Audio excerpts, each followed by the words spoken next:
वसुदेवसुतं देवं कंसचारूरमर्दनम् देवकी परमानन्दम् कृष्णं वन्दे जगद्गुरुम् त्वमधिदेव पुरुषः पुराण त्वमस्य विश्वस्य परं निधानम् वेत्तासि वेद्यं च परं च धाम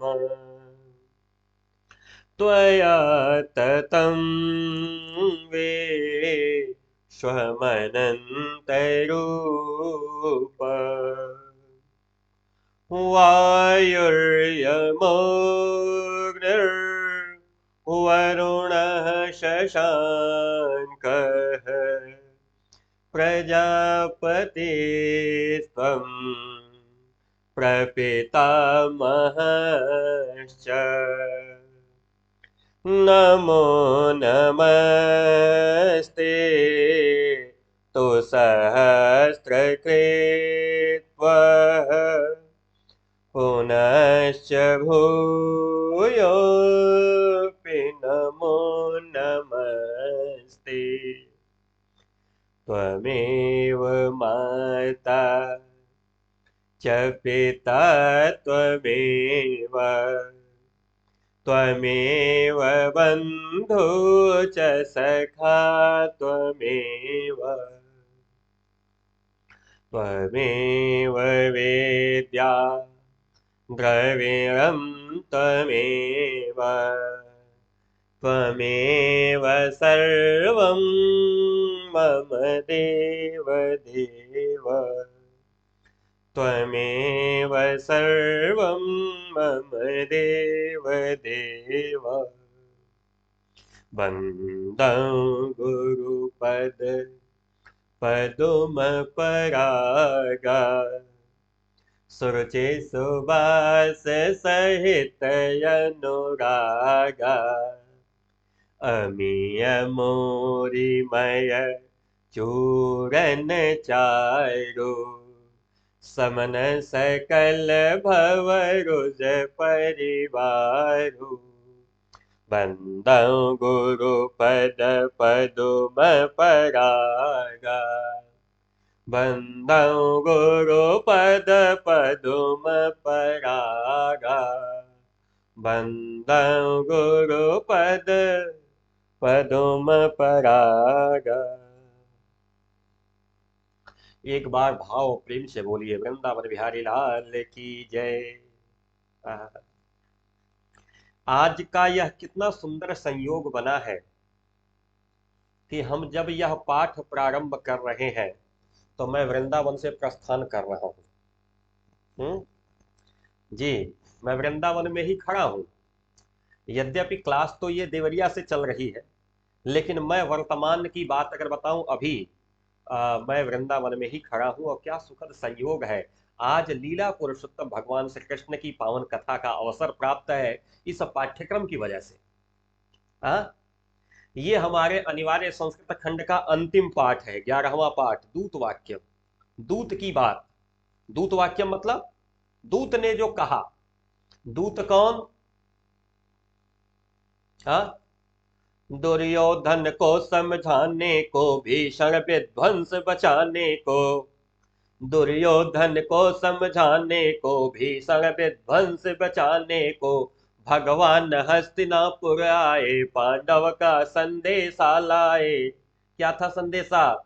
देते हो दे दो 5 ग्राम, रखो अपनी धरती तमाम, हम वहीं खुशी से खाएंगे, परिजन पर असिन उठाएंगे। लेकिन दुर्योधन था तो दुराचारी। दुर्योधन ने क्या किया? दुर्योधन वह भी दे न सका, आशीष समाज की ले न सका। अरे उल्टे हरि को बांधने चला, जो था असाध्य साधने चला। भगवान कुपित होकर बोले, डगमग डगमग दिग्गज डोले। अंबर में कुंतल जाल देख, पद के नीचे पाताल देख। मुट्ठी में तीनों काल देख, मेरा स्वरूप विकराल देख। ये परिस्थिति पता है आपको? हाँ, 12 वर्ष का अज्ञातवास, 12 वर्ष का वनवास और 1 वर्ष का अज्ञातवास, हाँ, यह अवसर दिया था दुर्योधन ने। सब पूर्ण करके पांडव लौट के आए हैं। वर्षों तक वन में घूम घूम बाधा विघ्नों को, चूम चूम सा धूप घाम पानी पत्थर, पांडव आए कुछ और निखर। सौभाग्य न सब दिन सोता है, देखें आगे क्या होता है। पीसा जाता जब इक्षुदंड, गिरती रस की धारा प्रचंड। हाँ, ये याद है आप लोगों को? नहीं याद है? हाँ, बोलिए। अगर याद है तो अच्छी बात है, नहीं याद है तो रश्मिरथी पढ़िएगा। रश्मिरथी, क्या सुंदर वहां पे कृष्ण की चेतावनी। ये पूरा का पूरा तृतीय सर्ग है, कभी अवसर मिले तो पढ़िएगा। हम लोग को तो याद हो गया पढ़ते पढ़ते, अवसर मिले तो जरूर पढ़िएगा। तो पांडवों की तरफ से मैसेंजर बन करके, दूत बन करके श्री कृष्ण हस्तिनापुर पहुंचे हैं दुर्योधन के दरबार में। और दुर्योधन से कहते हैं कि केवल 5 गांव हमको दे दो, जहां पे हम पांचों पांडव रह सकें। लेकिन वही है, जब नाश मनुज पर छाता है, पहले विवेक मर जाता है। जब मनुष्य पर विपत्ति आने वाली होती है ना, तो विवेक पहले समाप्त हो जाता है। सही और गलत का निर्णय करने की क्षमता समाप्त हो जाती है। जब नाश मनुज पर छाता है, पहले विवेक मर जाता है। दुर्योधन के साथ भी यही हुआ। दुर्योधन ने सीधे कहा श्री कृष्ण से, सूच्याग्रम नैव दास्यामि बिना युद्धेन केशव। हे केशव, बिना युद्ध के सुई के नोक बराबर भूमि नहीं दूंगा। हाँ, युद्ध करो, सुई के नोक बराबर नहीं, पूरा राज्य ले जाओ। श्री कृष्ण ने कहा कि यार, पांडव तुम्हारे भाई हैं, ये इनका भोगा हुआ राज्य है, ये पूरा राज्य भी नहीं मांग रहे, केवल अपने रहने के लिए थोड़ा सा स्थान मांग रहे हैं। दुर्योधन ने कहा नहीं दूंगा। और उसके बाद क्या हुआ? 18 दिनों का चलने वाला महाभारत युद्ध कितना निर्णायक हुआ, ये आपको भी पता, हमें भी पता है। उसी लीला पुरुषोत्तम भगवान श्री कृष्ण के दूत बन करके दुर्योधन की सभा में जाना, और दुर्योधन के द्वारा अहंकार पूर्ण होकर के श्री कृष्ण को अपमानित करना और उल्टे बांधने का प्रयास करना। ध्यान पूर्वक समझिएगा, 2 बार बांधने का प्रयास हुआ था। कब कब याद है? एक बार रामायण में मेघनाद बांधा था हनुमान जी को। नाग पास बांधे सिलय गयऊ, नाग पास में बांध करके ले गया था। कौन? मेघनादवा। और इस रिजल्ट क्या आया इसका? उलट पलट लंका सब जारी, कूद पड़ा पुण्य सिंधु मझारी। उलाट पलाट के पूरी लंका जला डाली हनुमान जी ने। जानते हैं कहा? किसी ने बांधा था। कौन बांधा था? मेघनादवा बांधा था हनुमान जी को, है? और यहां पे दुर्योधन बांधने चला सीधे भगवान श्री कृष्ण को। बस कहानी यही है। इसी पाठ को हमें पढ़ना है। दूत वाक्यम क्या सुंदर है। आइए पढ़ा जाए, कहिए। तो सभी का स्वागत है। श्री गुरुदेव भगवान के पावन चरणों में नमन वंदन करते हैं। समस्त शिक्षक और जितने भी अभिभावक बंधु हैं, सबके प्रति आदर और विद्यार्थियों को ढेर सारा प्यार। यह पाठ केवल साहित्यिक हिंदी के लिए है, सत्य है। हाँ, कोई बात नहीं, केवल साहित्यिक हिंदी के लिए है। और हमको लगता है साहित्यिक हिंदी पढ़ता कौन है? आर्ट साइड वाले। साइंस और कॉमर्स वाले तो साहित्यिक हिंदी पढ़ते नहीं है। कौन पढ़ने वाले? क्षमा करिएगा, शायद नहीं होंगे। तो साहित्यिक हिंदी वाले बच्चे जुड़े, हम लोग काम शुरू करते हैं। दूत वाक्यम, दूत की बात। अब यहां पे दूत कौन है, ये अभी तक हमको पता चल चुका है ना। दूत कौन है? बोलो भाई, कमेंट में लिखो, दूत कौन है इसमें। ये दूत वाक्यम जो शब्द है, इसमें दूत कौन है? बताना भाई, दूत कौन है? श्री कृष्ण। हाँ, ये जो दूत है, ये दूत कौन है?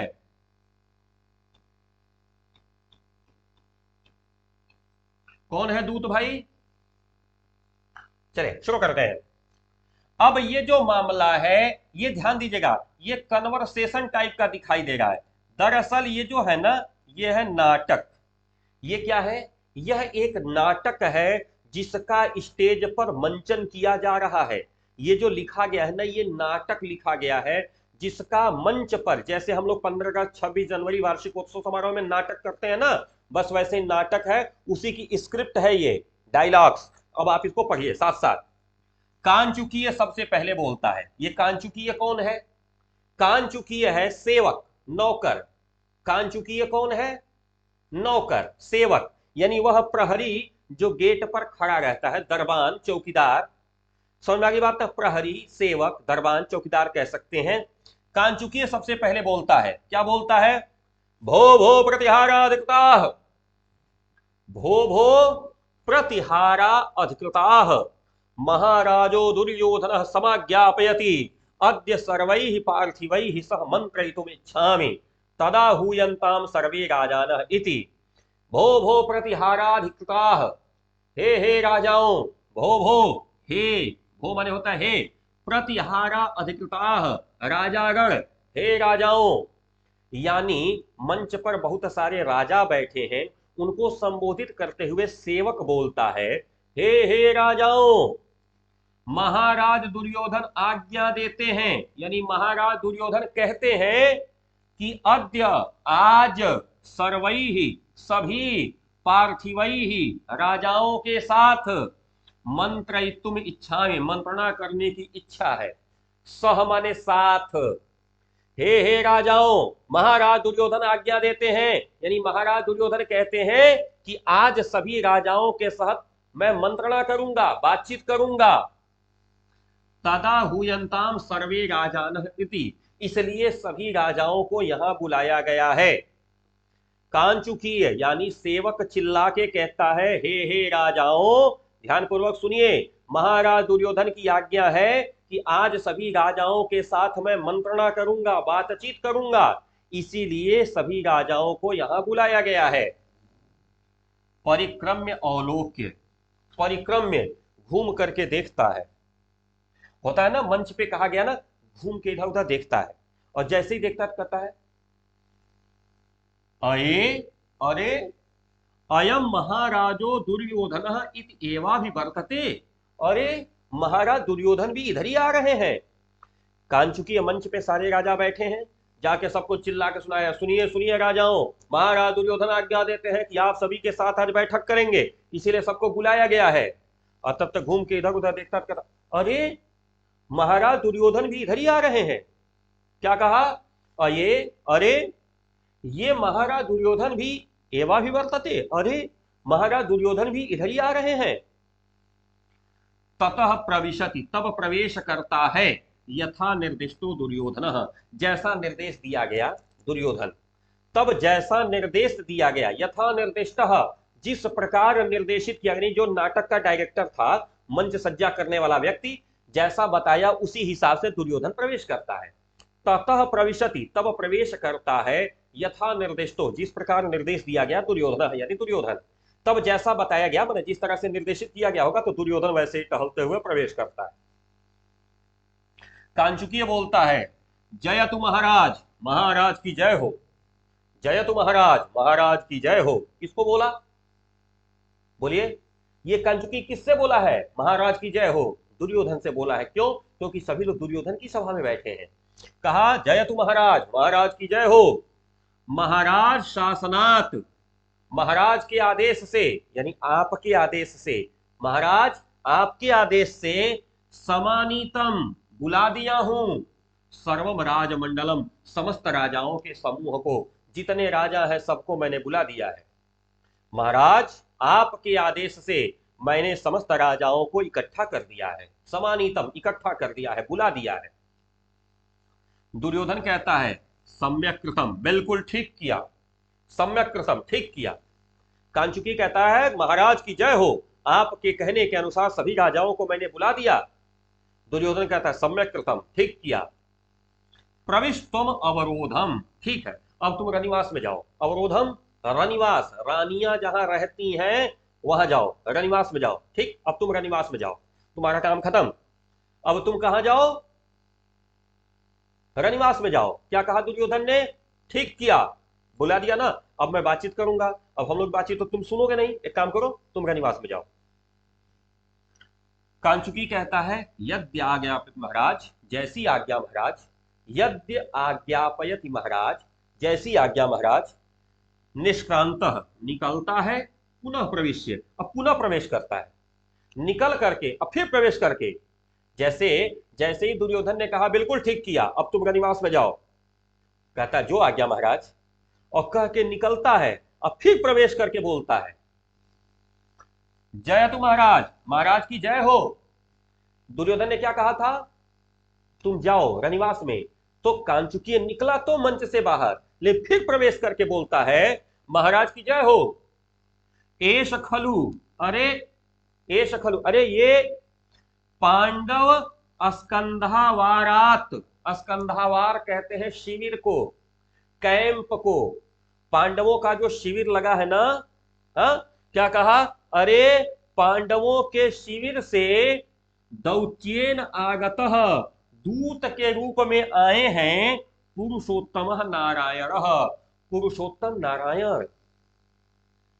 क्या कहा कांचुकी ने, महाराज की जय हो, अरे पांडवों के शिविर से दूत के रूप में पुरुषोत्तम नारायण आए हैं। सही तो बोला था, पुरुषोत्तम नारायण श्री कृष्ण। क्या कहा, अरे पांडवों के शिविर से पुरुषोत्तम नारायण दूत के रूप में आए हैं। सोचिए, दुर्योधन मातावत भो बादरायण, मातावत, अरे नहीं, अरे बादरायण, बादरायण उस व्यक्ति का नाम है जिसको हम अभी तक कांचुकी समझ रहे हैं। जो नौकरवा है ना, जो सेवक है, उसका नाम क्या है, यहां पता चले बादरायण। दुर्योधन डांटता है मातावत भो, मत बोलो उसको, अरे बादरायण, मत बोलो मातावत। जैसे ही कहा कि पांडवों के शिविर से दूत के रूप में कौन आया, पुरुषोत्तम नारायण आए हैं। दुर्योधन तुरंत डांट कर, मैं मातावत ना, ऐसा नहीं है, अरे बादरायण, डांटता है किम किम कंस भृत्य दामोदर तव नारायण, अरे वो कंस का सेवक दामोदर तुम्हारा नारायण है। भृत्य माने होता है सेवक। क्या कहा दुर्योधन, जैसे ही उस सेवक ने कहा पुरुषोत्तम नारायण, दुर्योधन भड़क गया, कहा चुप रहो, ओए बादरायण, वो कंस का सेवक तुम्हारा दामोदर वो नारायण है। स गोपालकः तव पुरुषोत्तम, अरे वो गाय चराने वाला तुम्हारा पुरुषोत्तम है। दुर्योधन तुरंत डांटता है, कहा है वो कंस का सेवक दामोदर वो तुम्हारा पुरुषोत्तम है, वो नारायण है, ये गाय चराने वाला तुमको पुरुषोत्तम दिखाई देता है। बारहद्रथ अपहृत विजय कीर्ति भोगः, बारहद्रथ बृहद्रथ के पुत्र के द्वारा जिसकी विजय रूपी कीर्ति का अपहरण कर लिया गया है वह तुम्हारा पुरुषोत्तम है। अहो पार्थिवासन्नमाश्रितस्य भृत्यजनस्य समुदाचारः, तुरंत जो दुर्योधन है बाकी राजाओं से पूछता है, अहो पार्थिव आसन्नम आश्रितस्य, अरे पार्थिव जितने राजागण हैं सारे राजाओं से पूछता है, अरे राजाओं आप बताइए क्या भृत्य जन से समुदाचारः, ये जो नौकर कह रहा है इसका आचरण ठीक है। कहा एष दूत प्राप्त, सही से बताओ कौन दूत आया है। दुर्योधन डांटा, कहा बादरायण, क्या वो कंस का सेवक दामोदर तुम्हारा नारायण है, क्या वो गाय चराने वाला गोपाल तुम्हारा पुरुषोत्तम है। अरे भैया बारहद्रथ के द्वारा जिसकी विजय कीर्ति का अपहरण कर लिया गया है वो तुम्हारा पुरुषोत्तम है। अच्छा राजा अगर आप बताइए ये जो दूत कह रहा पुरुषोत्तम नारायण, क्या इसका आचरण सही है। फिर से बताओ कौन दूत आया है। अब बेचारा कांचुकी डर जाता है, कहता है प्रसीदतु महाराज, महाराज प्रसन्न होइए, महाराज प्रसन्न होइए, दूतः प्राप्तः केशवः, केशव दूत के रूप में आया है। और पुरुषोत्तम नारायण नहीं बोला, क्या बोला महाराज, केशव आया है दूत बन करके। दुर्योधन कहता है केशव इति, हाँ ये ठीक है, एवं इष्टव्यम, ये बिल्कुल ठीक है, एवं इष्टव्यम ये ठीक है, केशव इति, हाँ ये ठीक है, ये सही है, अयमेव समुदाचार ये आचरण ठीक है, केशव दूत आया है ये ठीक, ये आचरण सही है। भो भो राजान, हे राजाओं, दौत्येन आगतस्य केशवस्य किम युक्तम, दूत के रूप में आए हुए केशव के साथ क्या ठीक रहेगा। दुर्योधन बाकी राजाओं से पूछता है, ए राजाओं आप लोग बताइए, दूत के रूप में जो कृष्ण आया है, क्या लिखा, केशव, दूत के रूप में जो केशव आया है उसके साथ क्या आचरण करना ठीक रहेगा? किम आहुर्भवंतः, आप लोगों का क्या कहना है? किम आहुर्भवंतः, आप लोगों का क्या कहना है? अर्घ प्रदानेन पूजितव्यः, खुद ही बोल रहा है, किसी को बोलने नहीं दे रहा दुर्योधन, ध्यान दीजिएगा, दुर्योधन अकेले बोल रहा है, केशव इति, ये ठीक है, ये सही तरीका है। हे राजाओं, दूत के रूप में आगतन यानी दूत के रूप में आए हुए केशव के साथ क्या ठीक रहेगा? किम आहुर्भवंतः, आप लोग क्या कहते हैं? अर्घ प्रदानेन पूजितव्यः, अर्घ दे के पूजा करना चाहिए। केशवी थी, केशव की पूजा क्या अर्घ दे करके हाथ पर धुला करके पूजा करनी चाहिए? न में रोचते, मुझको ठीक नहीं लगता। अकेले बोल रहा है, क्या कह रहा है? अर्घ्य प्रदानेन पूजितव्यः, अर्घ्य प्रदान करके यानी जल प्रदान करके पूजा करना चाहिए केशव का। न में रोचते, हमको ठीक नहीं लगता। ग्रहणे अत्र अस्य हितम पश्यामि, अस्य ग्रहणे अत्र, उसको यहीं पकड़ के बांध लेने में ही अपना फायदा देखता हूं। हमारा हित किसमें दिखता है? पकड़ के उसको बांध लिया जाए, उसको पकड़ के बांध लेने में ही मैं अपना हित देखता हूं। ग्रहणम उपगते तु वासुदेवे हरित नयना इव पांडवा भवेयुः, ग्रहणम उपगते तु वासुदेवे, वासुदेव जब बंधन में पड़ जाएंगे, ग्रहणम उपगते, जब बांध लिए जाएंगे वासुदेव, तो पांडव क्या हो जाएंगे?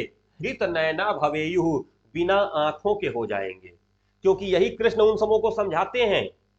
एक काम करें, अगर इस कृष्ण को यहीं हम लोग बांध लें तो इससे क्या होगा? पांडव बिना नेत्रों के हो जाएंगे। क्या कहा दुर्योधन ने? कि ग्रहणे अत्र अस्य हितम पश्यामि, उसको यहां पकड़ लेने में ही फायदा देखता हूं। ग्रहणम उपगते, ग्रहण में पड़ जाने पर यानी बंधन में पड़ जाने पर कौन? वासुदेव, पांडवा हृतनैना इव भयेयु, पांडव जो है बिना नेत्रों के जैसे हो जाएंगे और इसमें मेरा फायदा होगा। भाई अब कुछ देख सोच नहीं पाएंगे क्योंकि कृष्ण तो यहीं बना गए। फिर कहा, गति मति रहितेषु पांडवेषु क्षिति अखिलापि भवेश मां सपत्ना, गति और मति से रहित हो जाने पर पांडवों के, यानी पांडवों की गति और मति दोनों गायब हो जाएगी। पांडव न कुछ सोच पाएंगे न कुछ कर पाएंगे, जब उनका जो मेन जो उनका लीडर है वो तो यहीं पकड़ा गया। राजाओं से कह रहा दुर्योधन कि देखिए ये जो केशव आया है, क्या करना चाहिए? इसका अर्घ्य प्रदान करके पूजा करनी चाहिए, मुझे ठीक नहीं लगता। उसको पकड़ के बांध लेने में मैं अपना फायदा देखता हूं, क्योंकि अगर मैं उसको पकड़ के बांध लूंगा तो ये जो पांडव है बिना नेत्रों के हो जाएंगे।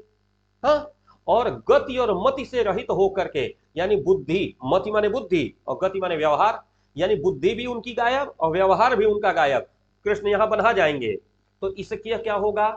गति मति रहितेषु, बिना बुद्धि और बिना व्यवस्था के, बिना कार्य योजना के ये जो पांडव है ना ये रह जाएंगे, तो पांडव मेरा कुछ कर नहीं पाएंगे। और फिर क्या होगा? क्षिति अखिलापि, क्षिति माने होता है पृथ्वी, अखिला माने संपूर्ण, यह संपूर्ण पृथ्वी क्या हो जाएगी? भवेश मां सपत्ना, मेरी पत्नी की तरह हो जाएगी, अर्थात हमारे नियंत्रण में आ जाएगी। इस पूरी पृथ्वी का मालिक मैं हो जाऊंगा, यह पूरी पृथ्वी मेरी पत्नी हो जाएगी, इस पूरी पृथ्वी का मालिक मैं अकेले बन जाऊंगा। पति को स्वामी कहते हैं ना, पति को क्या कहते हैं? स्वामी। बस यहां अर्थ इसी से लीजिएगा। क्या लिखा इन्होंने? गति और मति से रहित हो जाने पर पांडवों के यह पूरी पृथ्वी मेरी पत्नी हो जाएगी, अर्थात मैं इस पूरी पृथ्वी का एकमात्र स्वामी हो जाऊंगा। अपि च यो अत्र केशवस्य प्रत्युत्थास्यति, अब एक चीज और नोट कर लो तुम लोग, अपि च एक चीज और, यो अत्र, यहां पर जो, केशवस्य प्रति उत्थास्यति, केशव के आने पर खड़ा होगा, प्रति उत्थास्यति। एक चीज और आप लोग ध्यान दे लीजिए, केशव के आने पे जो कोई खड़ा हुआ, सौमया, वह मेरे द्वारा, 12 सुवर्ण भारेण, 12 स्वर्ण मुद्राओं से दंडित किया जाएगा। तत्प्रमत्ता भवन्तु भवन्तः, इसलिए होशियार हो जाइए। और तब फिर जोर से बोलता है, को अत्र भो, कौन है वहां? अब इसको स्टेटमेंट समझिएगा, दुर्योधन की बुद्धि कितनी चल रही है। दुर्योधन कहता है केशव, हाँ ये ठीक कहे हो, ये सही आचरण है, हे राजाओं, दूत के रूप में आए हुए केशव के साथ क्या ठीक रहेगा? आप लोग क्या कहते हैं? अर्घ्य प्रदान करके पूजा करनी चाहिए केशव की? मुझे ठीक नहीं लगता। उसको पकड़ लेने में मैं फायदा देखता हूं। ग्रहण में पड़ जाने पर वासुदेव के पांडव जो है नेत्रों से विहीन हो जाएंगे, और जब नेत्रों से और आचरण से, व्यवहार से, दोनों से जब हीन हो जाएंगे तो ये पूरी पृथ्वी हमारे पत्नी हो जाएगी, अर्थात मैं पूरी पृथ्वी का मालिक बन जाऊंगा।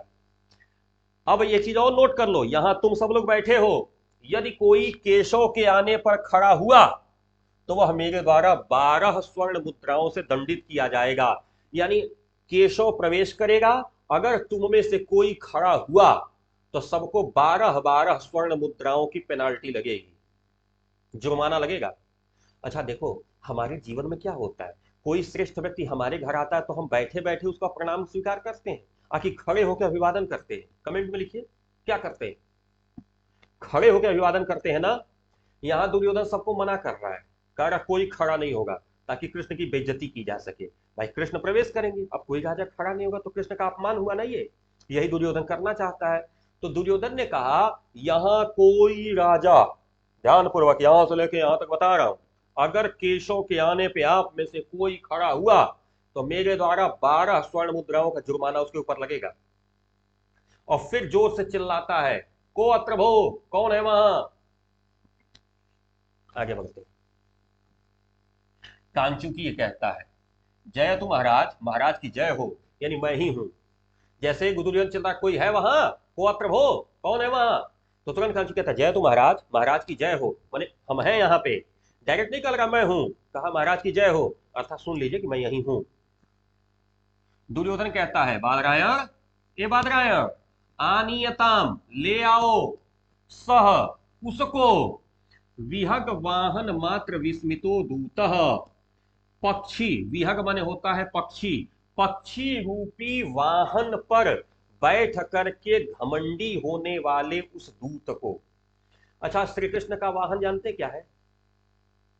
अरे जो विष्णु का वाहन होगा वही तो श्री कृष्ण का भी होगा। विष्णु का वाहन है गरुड़। गरुड़ मन की गति से चलते हैं। दुर्योधन बेइज्जती करने के लिए क्या कहता है, पक्षी मात्र के वाहन पर बैठ करके विस्मित यानी गर्वित होने वाले, अहंकारी होने वाले उस दूत को ले आओ। कांचुकीय से कहा कि पक्षी मात्र के वाहन पे बैठ करके जो घमंडी हुआ फिरता है ना, ऐसे दूत को ले आओ। विहग वाहन मात्र विस्मितः, पक्षी पर बैठने मात्र से घमंडी दूत को ले आओ। कांचुकी कहता है यद्य आज्ञा महाराज, जैसी आज्ञा महाराज, और कहते निकल जाता है दुर्योधन। अब देखिए, कांचुकी तो निकल गया बाहर, कांचुकी ने कहा जैसी आज्ञा महाराज। अब कांचुकी गया कृष्ण को बुलाने, है कृष्ण को बुलाएगा वो। अब मंच पर सारे राजाओं के बीच में कर्ण बैठा है। दुर्योधन कहता है वयस्य कर्ण, हे मित्र कर्ण, वयस्य कर्ण, हे मित्र कर्ण। और कर्ण से क्या कह रहा है, प्राप्त किलाद्य वचना देह पांडवाना, दौतेन वृत्य इव कृष्णमतिः स कृष्णः, श्रोतुं सखे त्वमपि सज्जय कर्ण कर्णौ, नारी मृदूनि वचना नियुधिष्ठिरस्य। दुर्योधन कहता है कर्ण से, हे मित्र कर्ण, प्राप्त आया है, प्राप्त माने आया है, किल अद्य आज ही, वचनाद इह पांडवा नाम, पांडवों की वाणी को लेकर के, आज ही पांडवों की बात को लेकर आया है। दौत्येन, दूत के रूप में, वृत्य इव, नौकर की तरह, काली बुद्धि वाला वह कृष्ण। दुर्योधन देखिए, वो जो सेवक है ना, वो कृष्ण भगवान को बुलाने गया है, बाहर खड़े हैं वो, और दुर्योधन अभी कर्ण से बात कर रहा है। एक कर्ण, अरे कुछ पता चला है? अरे आज ही आया है वो पांडवों की बात लेकर के, काली बुद्धि वाला कृष्ण। किस तरह है? नौकर बन के आया है, दूत बन के आया है। कर्ण से बतिया रहा है दुर्योधन।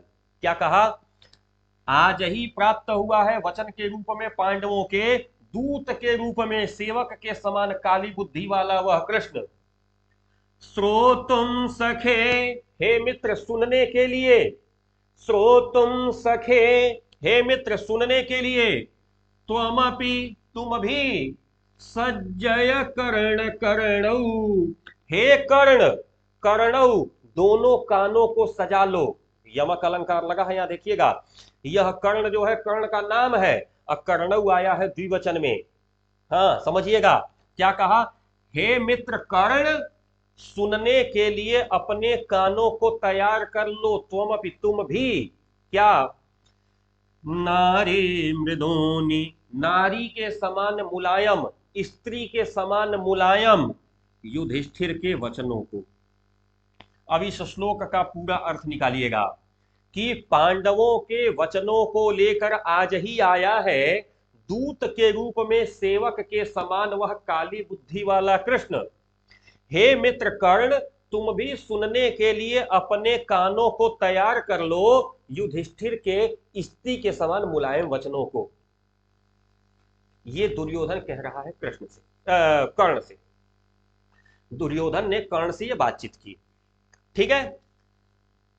अच्छा अब क्या हुआ, बाहर कृष्ण खड़े हैं, बाहर कृष्ण अपने मन में सोच रहे हैं, अद्य खलु धर्मराज वचनात् मित्रतया चाहव दर्पम अनुक्त ग्राह्यम दुर्योधनम प्रति मयापि अनुचित दौत्य व्यवहारे समये नुष्ठितः। क्या कहा, वासुदेव बाहर खड़े खड़े सोच रहे हैं, श्री कृष्ण बाहर खड़े खड़े भी सोच रहे हैं कि आज धर्मराज यानी युधिष्ठिर के वचनात् कहने पर, आज धर्मराज युधिष्ठिर के कहने पे मित्र के नाते अहदर्पम अनुक्त ग्राह्यम दुर्योधनम प्रतिमयापि अनुचित दौत्य समय अनुतिष्ठतः, यानी क्या कहा, अनुक्त ग्राह्यम उचित को न बल्कि अनुचित को ग्रहण करने वाले घमंडी दुर्योधन के पास मेरा यह दूत के रूप में आना समय के हिसाब से ठीक तो नहीं। बाहर कृष्ण खड़े होकर सोच रहे हैं कि आज धर्मराज युधिष्ठिर के वचनों के अनुसार मित्र के नाते घमंडी अनुक्त को ग्रहण करने वाले माने गलत चीजों को ग्रहण करने वाले दुर्योधन के सामने मेरा यह अनुचित दूत के रूप में आना ठीक तो नहीं लग रहा है। खैर अभी सोच रहे हैं, सोचते सोचते कृष्ण कहते हैं, दुष्टवादे गुणद्वेषे सठ स्वजन निर्णय सुयोधनो हिमां दृष्ट्वा नैव कार्यम करिष्यति। दुर्योधन कैसा है, दुष्टवादी है, दुष्टों की बात बोलता है, गुणद्वेषी गुणों से द्वेष रखता है, शठ बदमाश है, स्वजन निर्दय और अपने लोगों के प्रति निर्दयी है। सुयोधनो ही माम दृष्ट्वा, सुयोधन माने दुर्योधन, दुर्योधन माम दृष्ट्वा मुझको देख करके नैव कार्यम करिष्यति, बिल्कुल कार्य नहीं करेगा, मेरा भरोसा है। सुयोधन मुझको देख करके कतई काम नहीं करेगा, मुझे पता है। ऐसा श्री कृष्ण बाहर खड़े खड़े सोच रहे हैं। दुर्योधन अंदर कर्ण से बात कर रहा है और कृष्ण बाहर खड़े खड़े सोच रहे हैं। तब तक आ जाता है कांचुकीय, तो कृष्ण कहते हैं, भो बादरायण अपि प्रवेष्टव्यम, ए बादरायण अरे प्रवेश किया जाए। अंदर दुर्योधन कर्ण से बात कर रहा है, बादरायण से कहा था जाओ बुला लाओ। बाहर श्री कृष्ण सोच रहे हैं कि धर्मराज के कहने पे मैं भले दूत बन के चला आया हूं, लेकिन मुझे पक्का है कि दुर्योधनवा हमारी बात मानेगा नहीं। क्यों नहीं मानेगा, क्योंकि गुणद्वेषी है, ये गुण से द्वेष रखता है, दुष्टवादी है, दुष्टों की बात ही सुनता है, वही बोलता है, शठ है, बदमाश है और स्वजनों के प्रति निर्दयी भाव रखता है, काम तो नहीं करेगा। अभी कृष्ण ये सोच रहे हैं, तब तक कांचुकी दिख जाता है, तो कहते हैं बादरायण अरे प्रवेश किया जाए। बादरायण कहता है, अथ किम अरे क्यों नहीं प्रवेश तुम अर्हति पद्मनाभ, हे पद्मनाभ आप प्रवेश की अर्हता रखते हैं। पद्मनाभ माने श्री कृष्ण, हे पद्मनाभ जरूर प्रवेश करिए, जिनके नाभि में कमल है ऐसे वह पद्मनाभ, ठीक ना, कहा हाँ पद्मनाभ बिल्कुल प्रवेश करिए। वासुदेव प्रविश्य स्वगतम, प्रवेश करके स्वगतम, स्वागतम नहीं है, समझिएगा, स्व अपने आप को माने खुद समझ रहे हैं, बोल नहीं गए हैं, फील कर रहे हैं, अनुभव कर रहे हैं।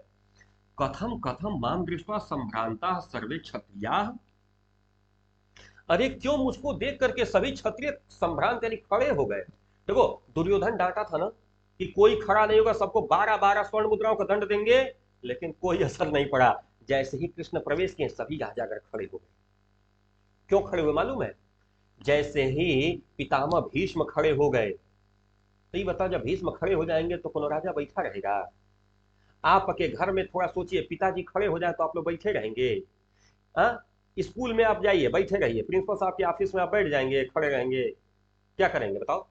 प्रिंसिपल साहब के ऑफिस में आप बैठ जाएंगे? नहीं ना। अपने से श्रेष्ठ अगर कोई खड़ा हो गया तो हमें तो खड़ा होना है। बस वही हुआ है। कृष्ण प्रवेश करते ही अपने आप से कहते हैं, ये क्यों सब मुझको देख करके सभी क्षत्रिय खड़े हो गए।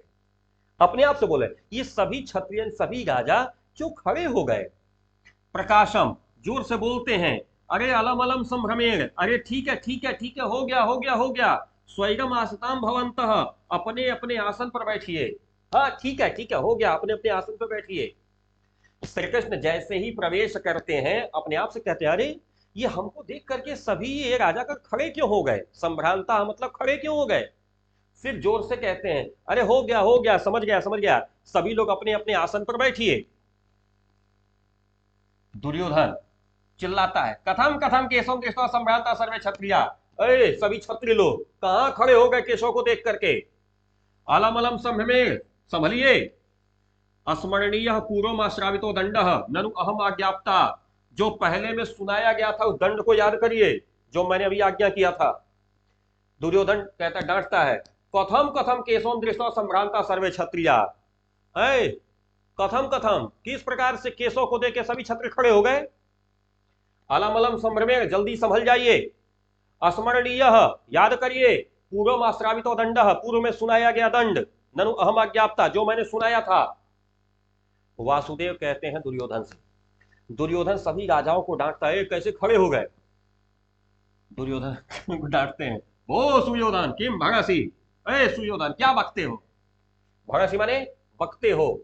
श्री कृष्ण ने बहुत तेज डांटा, ओए सुयोधन क्या बोल रहे हो। दुर्योधन आसनात पतित्वा, कृष्ण इतना तेज डांटे वो अपने आसन से गिर गया, पतित्वा गिर करके। जब जैसे ही दुर्योधन बाकी राजाओं को डांट रहा था, कैसे खड़े हो गए कैसे खड़े हो गए, पूर्व में जो दंड सुनाया गया था याद है ना। अभी वो डांट रहा था तब तक कृष्ण डांट दिए दुर्योधन को, कहता ओए सुयोधन केम भड़सी, ए दुर्योधन क्या बोल रहे हो। इतना तेज डांटे कि आसनात पतित्वा, अपने आसन से गिर करके, आत्मगतम अपने आप से कह रहा है मन में, सुव्यक्तम प्राप्त एव केशव, सही बात है केशव ही है। क्या कहा दुर्योधन ने, हाँ सही बात है, तो केशव ही लग रहा है। उत्साहेन मतिं कृत्वा अप्यासीनो अस्मि समाहितः, केशवस्य प्रभावेण चलितो अस्मात् आसनात् अहम। कहा अपने मत को उत्साहित करके अपने आप को स्थिर करके बैठा था। श्लोक पकड़िएगा, अपने मन को प्रसन्नचित करके स्थिर करके बहुत आराम से बैठा था, लेकिन केशव के प्रभाव से ये मेरा आसन चलित हिलने लगा। दुर्योधन अपने आप से कह रहा है कि अपने मन को स्थिर करके इतना उत्साहित होकर के ताकत के साथ मैं अपने आसन पे बैठा था कि केशव के प्रभाव से कैसे मेरा आसन हिलने लगा। कह रहा चिल्ला के, ओहो बहुमायम दूत, बहुत मायावी दूत है।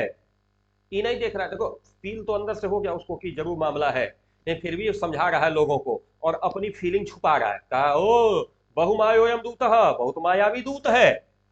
कहा भोदूत एतद आसनाम आस्यताम, इस आसन पर बैठो। ए दूत इस आसन पर बैठो। दुर्योधन कहता है बहुत मायावी दूत हो, ऐसा है इस आसन पर बैठो। जैसे ही कहता है एतद आसनाम आस्यताम, इस आसन पर आकर बैठो। वासुदेव बैठते नहीं, बैठने के पहले क्या कहते हैं, आचार्य आस्यताम, हे आचार्य द्रोण आप पहले बैठिए। तुरंत आचार्य द्रोण को प्रणाम करते कहते आचार्य पहले आप बैठे। गांगेय प्रमुखा राजानः, गांगेय पितामह भीष्म और प्रमुख राजागण आस्यता, पहले आप लोग बैठिए। स्वैरम आसताम भवन्तः, आप लोग अपने अपने आसन पर बैठिए। जैसे ही दुर्योधन ने क्या कहा श्री कृष्ण से, ए दूत यहां बैठो, तो श्री कृष्ण सबसे पहले क्या कहते हैं, आचार्य द्रोण आप बैठिए, पितामह भीष्म और भी जो भी वरिष्ठ मतलब राजागण है, प्रमुखा राजाना, आप लोग बैठिए। वयमपि उपसुप्सामः, हम सब बैठते हैं, उपविशति तब बैठते हैं। कृष्ण ने क्या कहा, वयमपि, हम सभी बैठते हैं। और जब सब लोग बैठ गए तो दुर्योधन क्या कहा, धर्मात्मजो वायुसुतश्च भीमो भ्रातार्जुनो मे त्रिदशेन्द्रसूनु यमौ च ताव स्विसुतौ विनीतौ सर्वे सरेत्या कुशलोपपन्ना। क्या करें, टाइम तो अप हो रहा है, समय पहुंच गया है। एक काम करते हैं, पूरा तो हो नहीं पाएगा चैप्टर अगर कितना भी खींचे तो, क्योंकि अभी आधे आधे पे हैं हम लोग। शेष आधा भाग सोमवार को ट्रांसफर कर देते हैं, कैसा रहेगा? शेष आधा भाग हम सोमवार को ट्रांसफर करते हैं, सोमवार को हम लोग कर लिया जाएगा, और मंगलवार से अपना हम लोग व्याकरण खंड प्रारंभ कर देंगे। ठीक है, आज के लिए इतना ही है। आशा करता हूं आपको समझ में आया होगा, और यदि कोई असुविधा हो तो आप कमेंट बॉक्स में दे सकते हैं, क्योंकि मैं जानबूझ के इसको कंटिन्यू इसलिए नहीं कर रहा हूं क्योंकि मुझे लगता है कि हम कंटिन्यू अगर करेंगे भी ना तो चैप्टर आज पूरा हो नहीं पाएगा, हो जाएगा कम से कम आधा घंटा से ऊपर खींचेगा। तो एक काम करते हैं, आज रहने देते हैं, यहीं पे रोक दीजिए, ठीक है, और शेष भाग जो है ना इसका हम लोग सोमवार को कवर कर लेंगे। ओके, बाकी आप लोग की जानकारी के लिए बता दूं कि मैं अभी मथुरा में हूं और कल वृंदावन में रहूंगा, तो अगर आप में से कोई है मिलना चाहे तो मुलाकात हो सकती है। और कल रविवार को मेरी ट्रेन है हाथरस से शाम की, तो अगर कोई हाथरस वगैरह का होगा तो भी मुलाकात हो जाएगी। और सोमवार को मैं देवरिया रहूंगा, तो कोशिश करूंगा लाइव सेशन ले जाए, और मंगलवार से आप लोग का व्याकरण चालू हो जाएगा। ठीक है, और जो लक्ष्य बैच के बच्चे हैं जिनका एप्लीकेशन पे समस्या आ रही थी वो समस्या भी रेक्टिफाई हो गई है, और मंगलवार से लक्ष्य बैच की भी जो क्लासेस हैं वो भी कंटिन्यू हो जाएंगी। तो मुझे लगता है आज के लिए इतना ही है, आप लोग अपना स्नेह और प्रेम बनाए रखिए, बाकी फिर मिलते हैं। क्यों? हम्म,